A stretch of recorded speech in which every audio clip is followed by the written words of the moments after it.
everyone. I'm sitting here with my senior-friendly guitar. It's one that I've decided I'm going to name it the senior-friendly one. I have several of them, and I'm starting a list. So I thought I'd show what I have one at a time, and I've been hearing from you.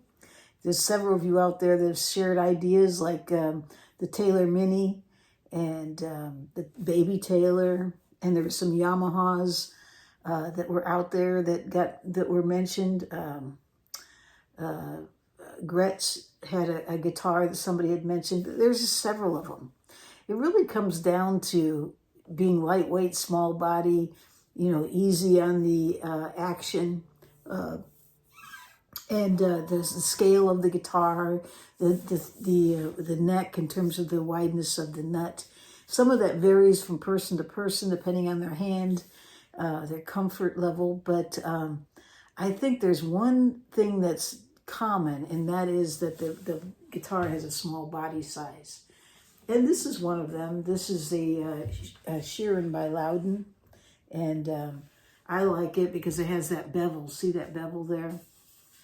And this is not a super expensive guitar. I think it was like $800. I mean, that's a lot of money. I do know that. That'll pay for a lot of groceries. But on the other hand, if you are looking for something to learn on, I find this to be real easy to play. It's just a super comfortable guitar. So I'm going to put it on my list. The Sheeran by Lowden. This is the S2. Comes with a LR Baggs pickup in it too, so that makes it really nice for plugging in. The top is a solid top. I think the back and the sides, though, while they have an open pore finish, I have a feeling this is laminated. I'm not really sure, though. You'd have to look that part up. I think it is. But the top is solid. And most of your sound comes from the top, from what I understand. So that really means a lot to be solid. Anyways, that wasn't really the reason why I wanted to talk to you today. I wanted to share a little bit about anchoring. Anchoring when you play, whenever you can, is a good thing. It's just like when you're boating. If you're out in the middle of the water someplace and you're trying to fish and you're drifting around, and you can easily lose where you're at. Sometimes when you're playing, you have this option to anchor. Not always, but there are times it does happen. And so I was going to show you an example of anchoring, some of the things you can do with it, and how it makes your playing a little bit easier to anchor. And so if you're learning how to play, I'm going to show you one that probably most of you know already, but I'll show you some variations to it that might add to whatever you do know. And so I'm going to move over here a little bit so I can show it. And we're going to start out with a G chord. And there's many ways to make a G chord. I mean, you could do this, where you're just playing the G like this. Some people like to just do the last four notes, and they do this. It's not as full. You like that full G sound. I like to take my ring finger, use my pinky on the first string, take my ring finger, put it on the second fret, put it on the third fret, the second string. Got that? So it looks like this. And then reach over and finish off this G chord. Some people call this G sus. I think it's G sus 6. I'm not sure. But they call it a G suspended chord. Some just call it G. So we'll just call it G. Whatever you want to call it. It's like my name. I tell everybody it's okay, whatever. My mother called me Cynthia. My name's Cindy. But there was one I didn't like people to call me Sin. Just don't call me Sin. I go to church to take care of that. I don't need to be called that. Anyway, so this is the G chord here, and you'll notice these two fingers here, they can become an anchor.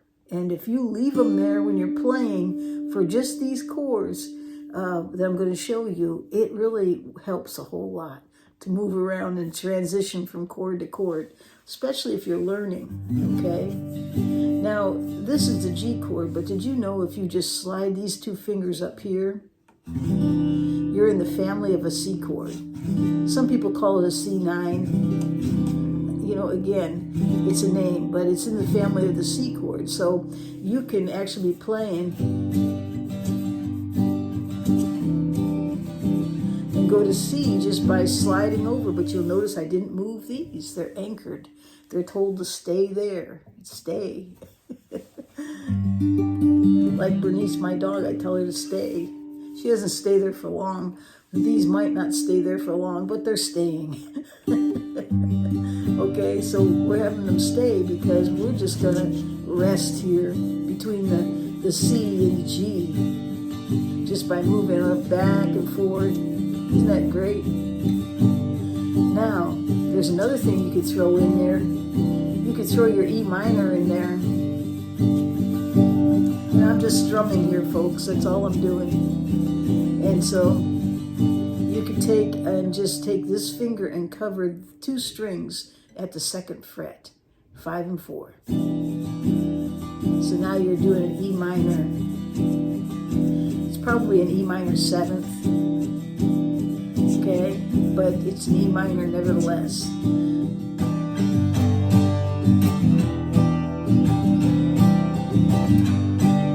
See, I'm not moving anything. Those fingers are staying. They're being good.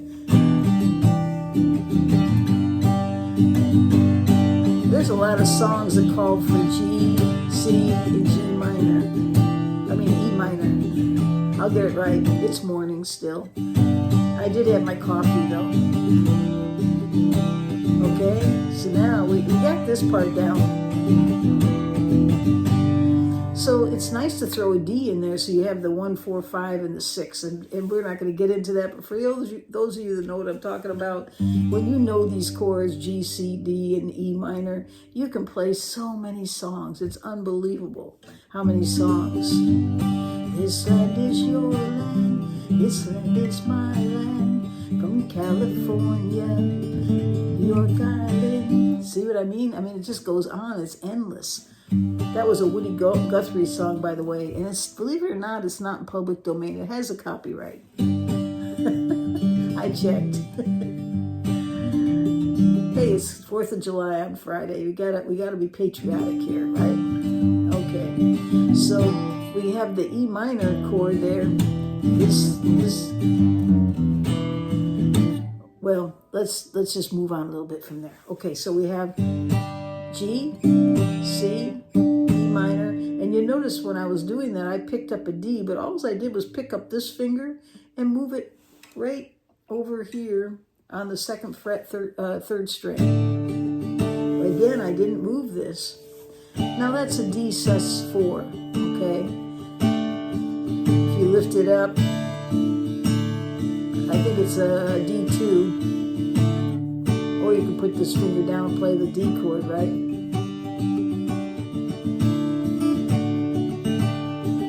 But for purposes of anchoring, we're just going to leave it there and play our D this way, the D sus4. Okay, so we have C, E minor, D sus.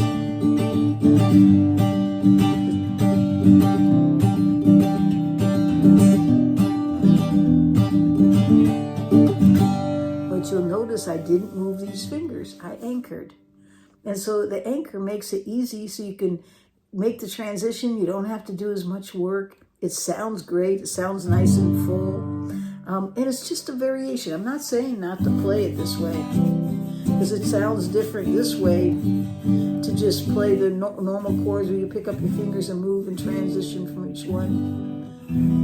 Okay, so that's good too, but it gives you a totally different sound. But I just want you to know that this period of rest, this anchor, where you can just anchor and just fish around your fingerboard, right? Just move about. So there's some variations to that. We can stay anchored. We can make the G, we can make the C, we can make the E minor, right? But here, let's try this. Here's the G. Stay anchored now. Leave that pinky finger and that ring finger on their strings. Okay, so, and then just take this finger here and put it up here on the 2nd fret, 6th string, and then just do a hammer-on, leaving it anchored. And then you can move over and do your C this way.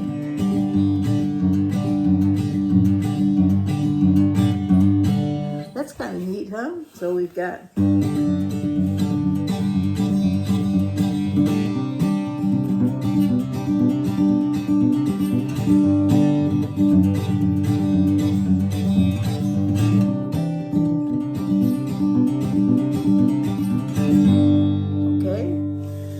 so then, what else can we do? Well, we can leave it anchored.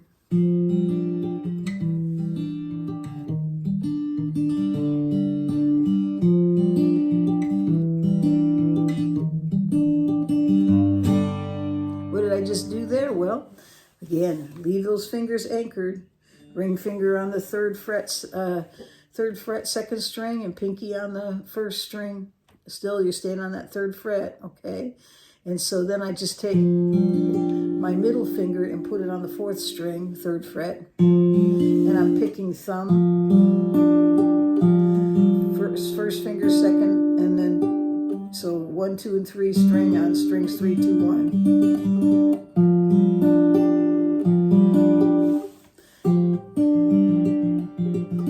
And I'm doing a cross picking here. But if you want to know more about that, look at yesterday's video, okay?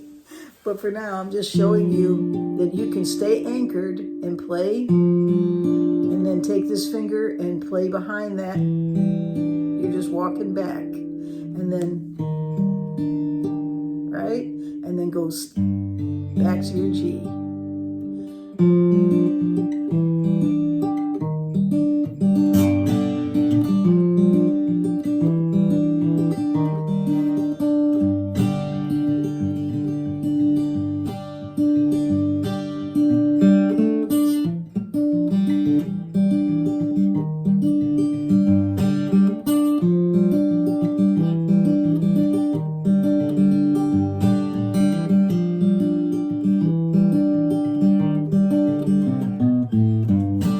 But you notice I did all of that fingering and I left these anchored.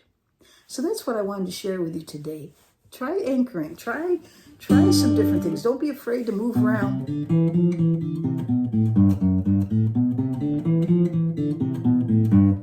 You just move your fingers around. Test it out. Test out the water. Do some hammer-ons.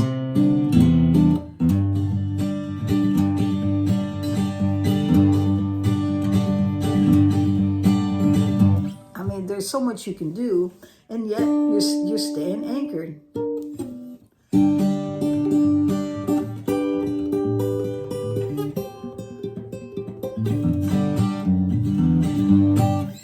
I don't know, but I thought I'd talk today about anchoring.